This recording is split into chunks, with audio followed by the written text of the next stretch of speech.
like to share a quick personal story with everyone. I have an uncle, and he's 42 years old, and he was actually recently diagnosed with bipolar disorder. Now, you must be thinking recently diagnosed kind of late in his life, which is actually really true. According to the National Alliance of Mental Illnesses, or the NAMI, the average age for people to be diagnosed with bipolar is the late teens to early 20s, but they can display symptoms as early as the elementary school years. Now, the reason my uncle was not early diagnosed is mostly due to the fact that he had a large family. He grew up alongside 11 other brothers and sisters, and they grew up in the countryside of Vietnam, where they lived on a farm, and that was their main source of money. They had to work there, and they didn't even go to school. So this meant there wasn't as much attention on him, and allowed for his symptoms to get worse, and he didn't get the proper treatment or help he needed. Actually, a very vivid memory I still remember is when I was about 8 years old, and I was going to visit my grandpa's house. I was about a couple blocks away from the house when I noticed a bunch of traffic in front of my, like a couple blocks away. It turns out there was something in the road that was stopping all these cars. It was actually my uncle. He was wandering around the neighborhood confused on where and who he was. And that's when my family really noticed the symptoms he was displaying were getting really bad, and they needed to get him the professional help he needed. So when many people think of bipolar disorder, the first thoughts that may come to their head are indecisiveness, or they use that as an excuse to deal with their daily stress in their life. Another common misconception is people with bipolar disorder have constant mood swings. These are all examples of stereotypes associated with bipolar. Now, that last stereotype did have some truth behind it. Elevated mood and disorganized behavior are examples of medical symptoms concerning bipolar disorder. But some not so highly recognized symptoms include weight loss and gain, fatigueness, difficulty falling asleep, and rapid or frenzied speaking. Now, after analyzing and furthering researching more into bipolar disorder, I found out a lot more than I knew before. And this made me realize that there are many people today, maybe even some of you guys, that don't really recognize the true meaning of bipolar disorder and any other medical conditions. Therefore, I continue to constantly hear people misuse not just bipolar, but many other medical conditions incorrectly in their daily conversation. Now, having a personal connection to my uncle with bipolar, I take this misuse really seriously, and I kind of want to, it bothers me to hear them used so often in daily conversation. And this encouraged me to make a change. I know I can't control what other people do or think, but I am controlling my own actions, and I want to become better aware of every situation before I discuss it. And this really led to the start of my research.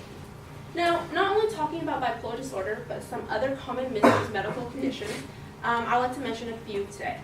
So this consists of ADHD, OCD, anorexia, and depression.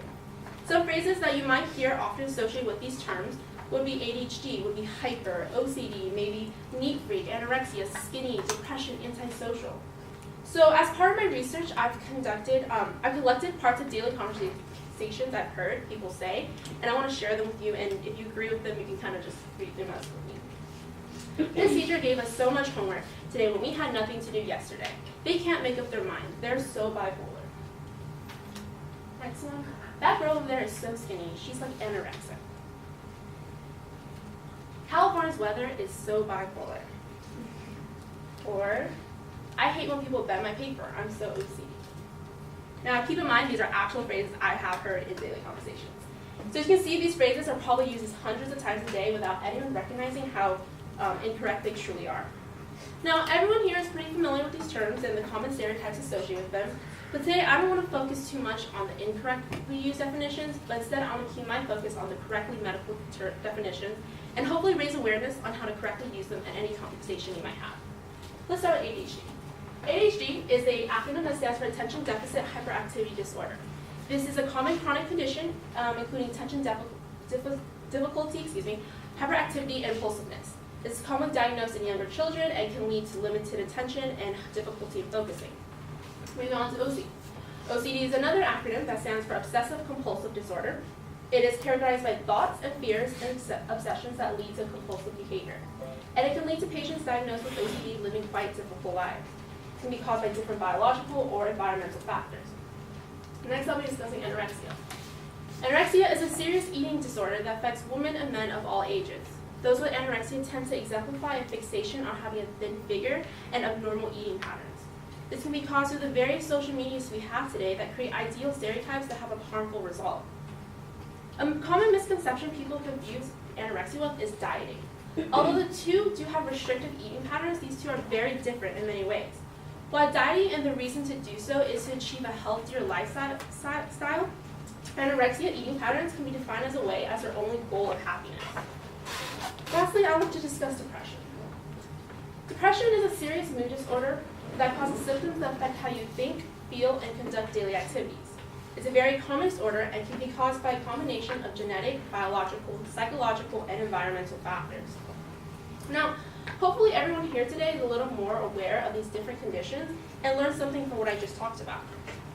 Now, going back to my childhood story of experiencing my uncle's bipolar episodes, this personal experience has really helped me reach an important point of realization. Your choice of words can have a huge effect on someone. Using these words incorrectly as a joke or maybe even by accident can be viewed as downgrading to someone who has this disease or someone who knows it has this disease because their symptoms are not viewed as serious. This whole process of researching my topic really became a large eye-opening experience for me. Not only did I become more knowledgeable on a topic that is personal and interesting to me, I actually feel much closer to my uncle. Ever since my uncle was admitted to facility a couple of years ago, I've been exchanging letters with him, and it allows me to get to know him better and keep up with his progress he's been making. And I really notice the improvement he has been making. Overall, the biggest thing I can pull from my experience and present to everyone is the importance of words and the impact it can make. Using the story of my uncle and realizing the different side of different medical conditions allows me to become better aware of the words I say and the deeper and truer meaning they hold. Now, I hope everyone can take something from my talk today and hopefully share the same goals as me. That is, to be better aware of your words and take care in considering the heavier meaning they contain. Thank you.